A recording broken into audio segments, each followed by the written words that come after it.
see if this picks it up.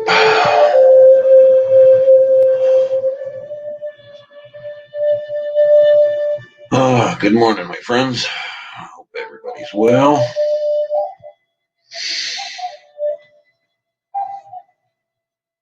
All right, there's that. So I can see what's going on in YouTube world. Another big word, evapotranspiration. The ability of your grass to draw in water. Well, as it gets colder and later in the season, obviously that slows down.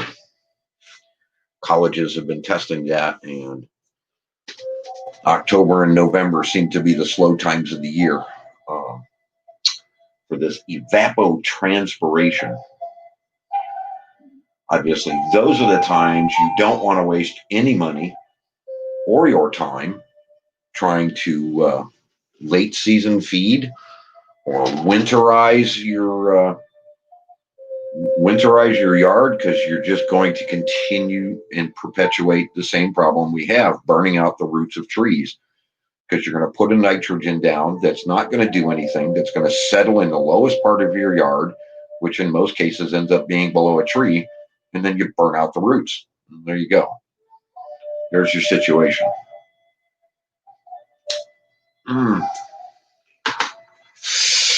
Anyhow, I planned on attempting to do a video showing all of the different cuts, but our self-proclaimed king of live streaming, Mr. Iron Dog over there, whined a little bit too much, so I stopped taking all the before and after cuts.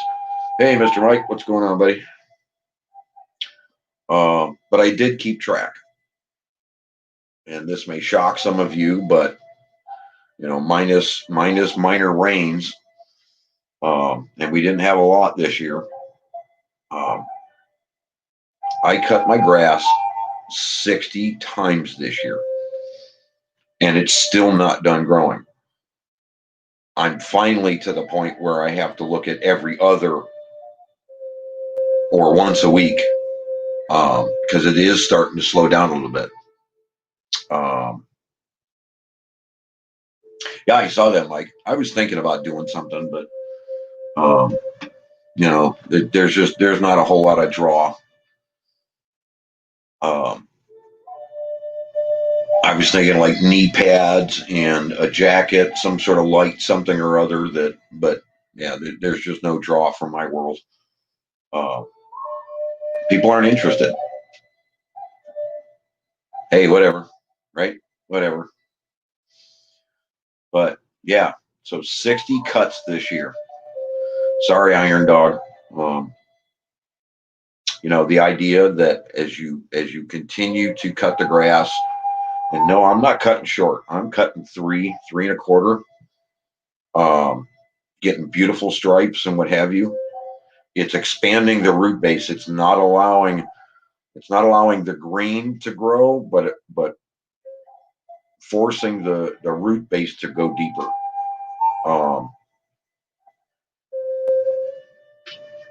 Which of course that turns right around and chokes out most weeds.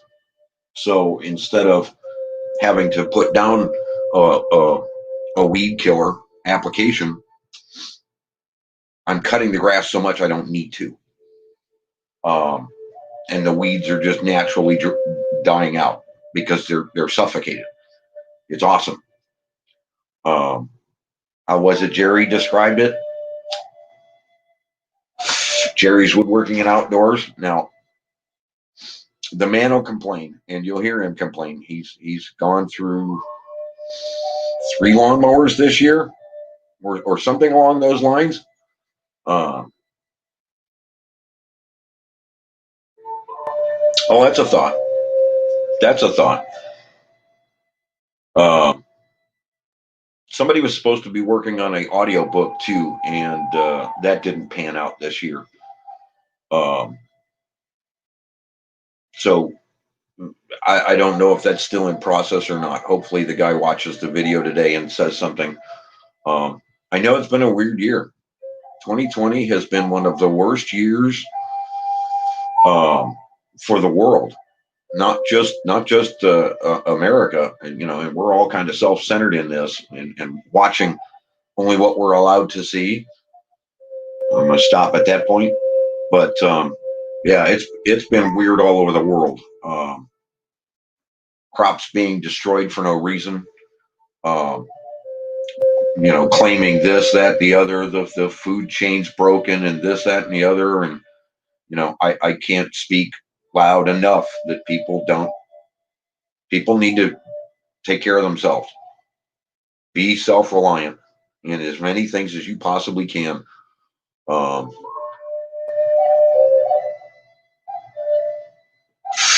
oh, I know, Mike. It's terrible. It's terrible. Um, I looking for work, and there's nothing. There's nothing. I'm competing against kids half my age, um, and there's just nothing. It's been a very rough year. Um, Lost the 4x4 this year. The switches and the lockouts. I'm sorry. Let me use the right term that four wheelers are going to know. The lockouts finally let go after 4 years to 2016. That was a buttload of money that I don't have. Um, yeah, I had some really good things happen this year, but at the same time, financially speaking, it's been a rough year. Um, I'm past broke. I mean, when your credit cards are squealing, there's just no room left. There's nothing. But it is what it is. People want current topics, and YouTube doesn't want us talking current topics. It's rough. It's rough.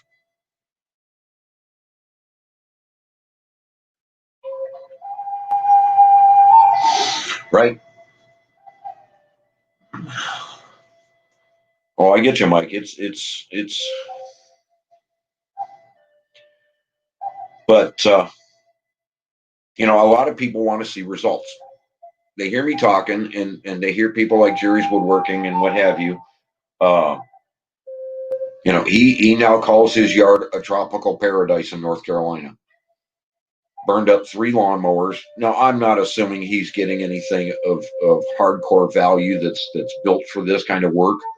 That's built for commercial half acre work.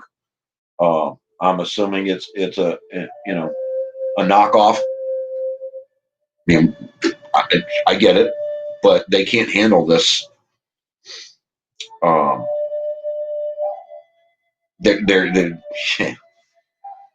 they're building things throwaway.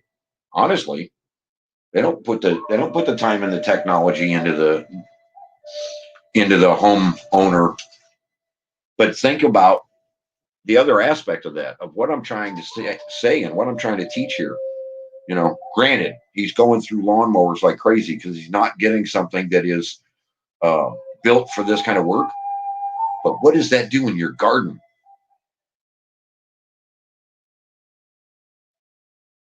Oh, right. I get you, Mike. I get you. Um, but yeah, when you apply this system to a garden, into the soils, uh, it's just natural abundance, and people are just not understanding. Uh, because again, they want to see results. Well, I put the results up. Um, I put a video out, Miss K-Bird. Now, obviously, that's not the lady's name. We have to go under an alias because of the job that she does. I couldn't photograph her in the interview again because of her job. Um, but we were able to show the soil, and you can see 2-year result, 3-year result right there, side by side. and just the immense change in the soils in just a year. When they're side by side, it's incredible what this system really does when you allow nature to step in and you help nature and the abundance. People just don't understand. They all assume, and you know what the assumption is. They all assume, oh my God, I'm going to end up with this problem, or I'm going to end up with that problem, or my clay this, my clay that. They're not understanding that even though we all have different organic materials and different temperatures and different cultivars of grass and different this and different that, that when it comes to the soil and it comes to the soil conditions, they're all relatively speaking the same, even though there's millions of different microbes in the soil, and they're different throughout the world and throughout the grow zones. That when all treated basically the same, they all thrive no matter where you are. Whether you're bucket gardening, trench gardening, or full out farming, they all act the same when treated the same. Oh,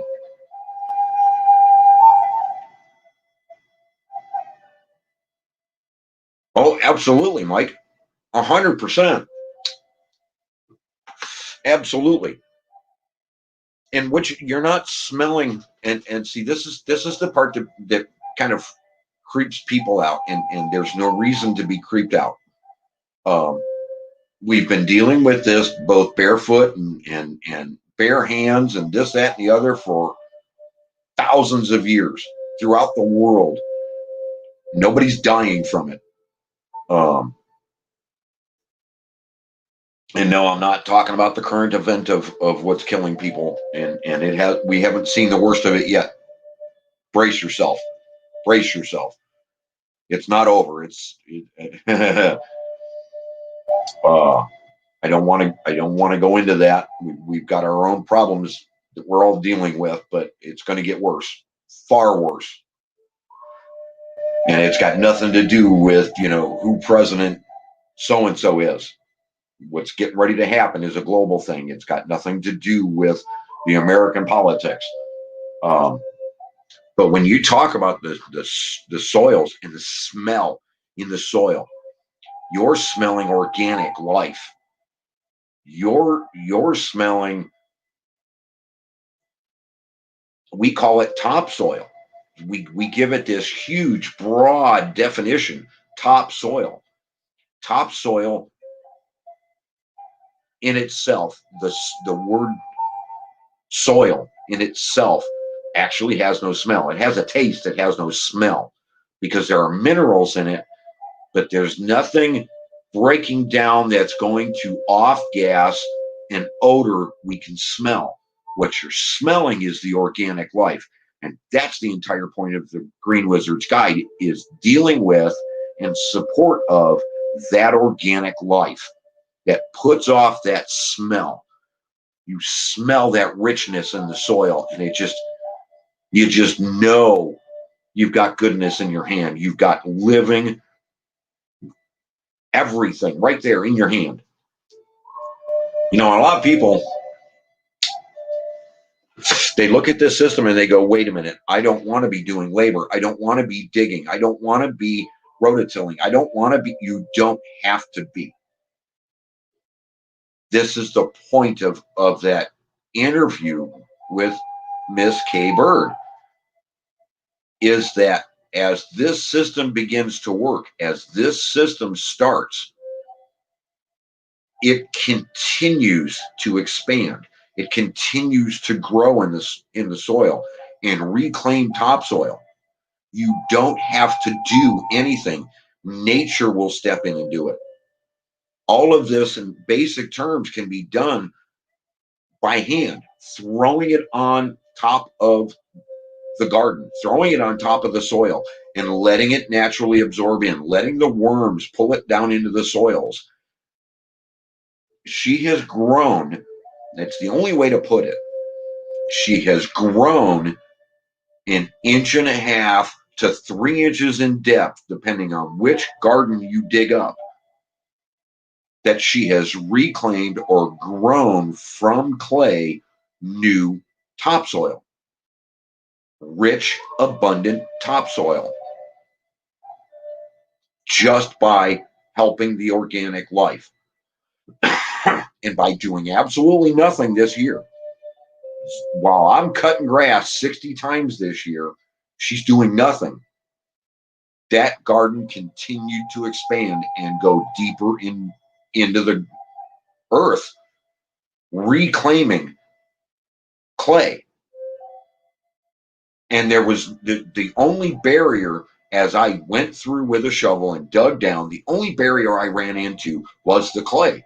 It is direct topsoil, full, abundant, rich, black earth, and brown clay.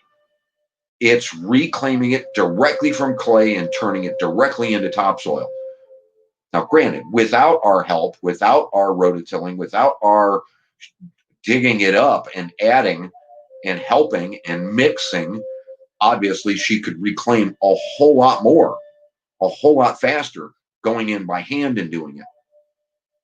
But if you let Mother Nature do her thing with her roots and her root base, digging down and breaking down, turning it from clay into topsoil. And that's the whole point. You don't need to work your garden. Your garden will work for you if you just have this understanding from the Green Wizard's Guide.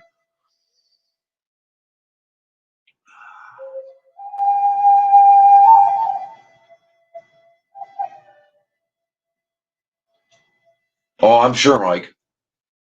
I'm sure. They've identified the problem. They've identified the situation in Germany, and the last thing they want is that information getting out in the United States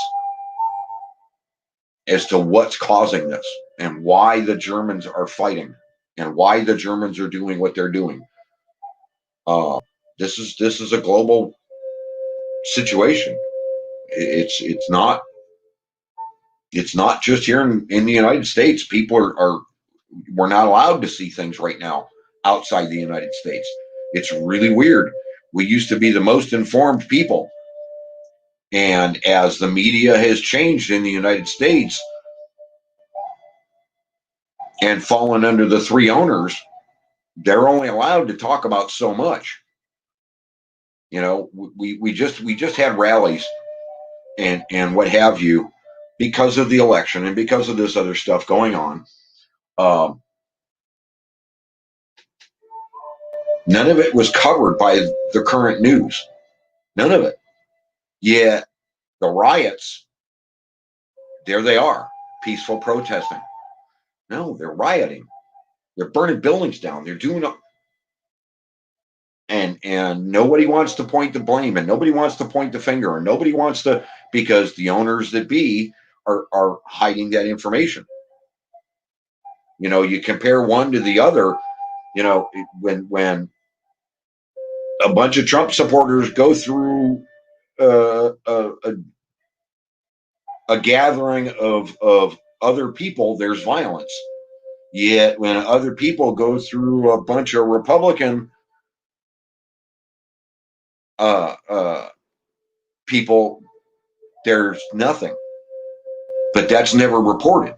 It's this is just a part of an example. It's not. I'm not running either side of this. This is you know, I'm looking at the global situation of our soils going away for a purpose. You know, and they're telling farms and they're telling farmers that the chains are broken and we have nowhere for your crops, so destroy your crops and rototill everything under and turn it all over and destroy it all and start over. And it's like, oh my God, you're destroying everything. We need those foods. We need those crops. We need those abundances. We can't be just turning all of this stuff in. It's going to collapse everything, and that's exactly what's going on. And it's worse in so many ways. Good morning, Gemma. How are you, sweetheart? But yeah, I put up the video. I don't know how many saw it. I don't know how many care. But the proof is in the pudding. People want to see the results. They want to see the soils. Well, here's a perfect example of those soils, and people may have missed it. I want to make sure people got a chance to see that, to understand, what I'm talking about works. When you do nothing, it works. When you help it, it goes even better in your yards and in your gardens. And they have to be treated as one and the same, because they are. They communicate with each other. They store water. People talked about lack of rain and my yard goes dormant through the summer. Mine doesn't. Lack of rain or not, my neighbors' yards stop. My neighbors' yards stop growing, and mine just continues to go like mad because I treat both the same.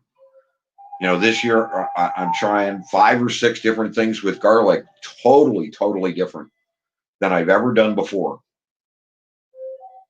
And that's the whole point of these garlic beds, is they're just test beds, constantly testing. And I've already got garlic coming up already. There's no reason people can't be doing this. We had a slight rush in the area on fleas and ticks this year, and bugs were abundant. Flies were the worst they've ever been, at least to everybody else's complaint and what everybody else was telling me. And I wasn't seeing it with all my animals and everything I've got going on, because there's so much garlic rooting throughout my entire yard. That's the only way I can describe it. That it's leaving traces throughout the soil all over the place. And I don't have fleas and ticks. I don't have moles. I don't have, because they don't like garlic. They avoid it like the plague. I've walked all these yards on my street, and there's mole sign in every single yard except for mine. Doesn't make a difference front or back. And the only thing I can find in nature in any sort of description is their avoidance of garlic. So the more garlic you have around, the fewer bug problems you have around. Annoying bugs. Let me go there. Bugs that are going to destroy your grass, destroy your yard, because these things go in and they just attack roots. They're not there for anything else. They're attacking the roots. They're chasing the worms. They're doing whatever. I have an abundance. They're thriving in my yard. Everybody else is still suffering, still trying to deal with it. They're all chasing chemicals and looking at what do I do? What do I do? I've got the proof right in front of me that garlic is the answer in all of this. So if you're going to do anything to help your yard or help your garden, get that garlic out there. As long as you're ahead of the frost, when you put it in the ground, you're safe. You're good to go. You just have to be ahead of the frost. I'm way ahead of it this year, and I've already got garlic coming up. I have a theory that I want to try next year, which is I'm going to dehydrate garlic to accelerate the process. I'm going to freeze it, and I'm going to turn around and plant it immediately. So I'm going to try some planting in the end of July, mid-July, 15th through the 20th. I'm going to try getting garlic back in the ground and see if I can't get a second growth out of it, which is unheard of in Ohio. But I'm going to try, and we're going to see what happens. Yeah, I'll probably, I expect to lose some, but at the same time, I expect some of it to thrive and take off. But, where are we? Almost 6 a.m. All right. Well, this was just an update. This was just to catch up with you guys, just to say, hey, try and direct some of you guys over to see Miss K's video and look at the soil difference. If you don't even listen, just look at the soil difference. You can see the color difference. And that richness is within a year of itself. You too, Gemma. Be safe. Keep in touch. Take care of yourselves, guys. You know, this might be my winner. This might be the winner that the book sells, and you know, I can potentially start making a difference for everybody. I'm hoping to hear from the landscapers this year that have put this to work.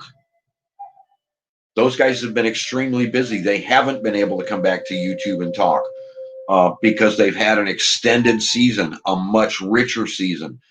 Obviously, their bank accounts are going to show it with or without the pandemic. They've had incredible yards this year, and they've had their work cut out for them.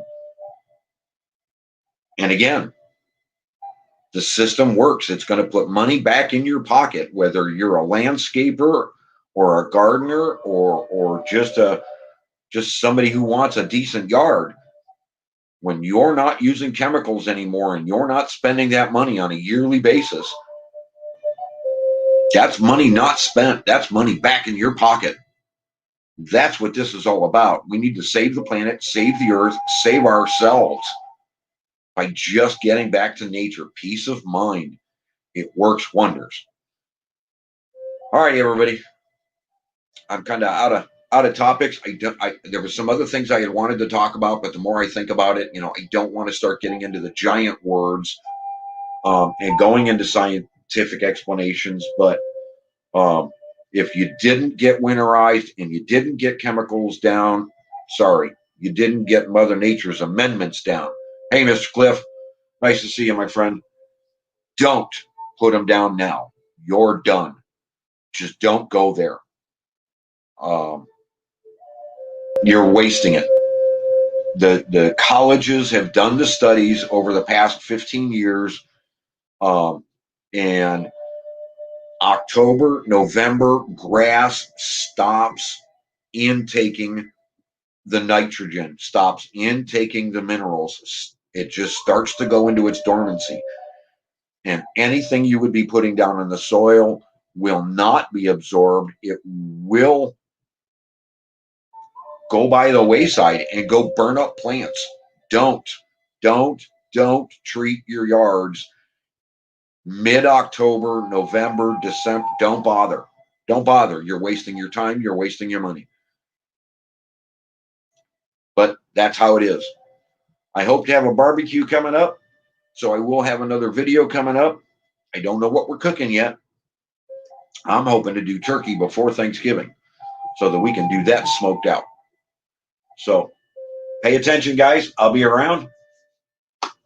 God bless each and every one of you. Take care. Spread the word. The Green Wizard's Guide is here. You can save your yards and save some money and get the most abundance possible. Appreciate you all stopping in. Have a great day.